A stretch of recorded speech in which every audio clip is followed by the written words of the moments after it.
안녕하세요，歡迎收睇 Toxic Baby 嘅韓劇韓星日報。今集講下朱智勳同秋英宇兩師徒嘅歌唱大賽。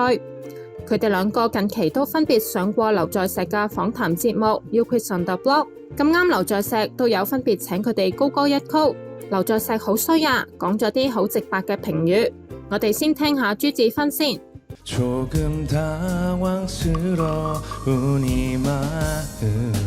然後再聽下秋英宇。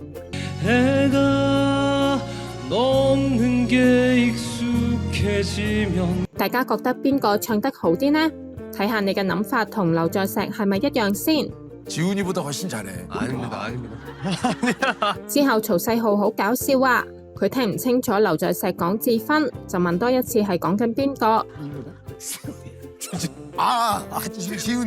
然後劉在石仲要再強調，話佢當時就喺朱智勳嘅側邊，聽佢唱歌聽得好清楚。然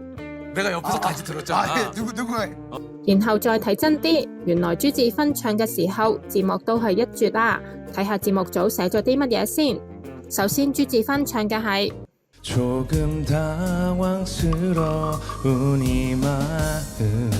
意思係有啲慌亂嘅心。同一時間字幕就寫住有啲慌亂嘅低音唱法，真係笑死人啦。不過秋英宇真係唱得好好啊，但係佢就好謙虛，話嗰首歌並唔係難度高嘅歌，所以大家先至會覺得佢唱得好。好啦，今次講到呢度先。Toxic Baby 最中意就係挖掘韓劇韓星嘅有趣故事，喺度同大家分享。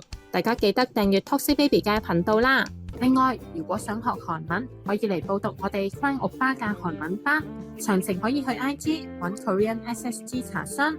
好啦，今次講到呢度，多謝大家嘅支持，下次再見，안녕，拜拜。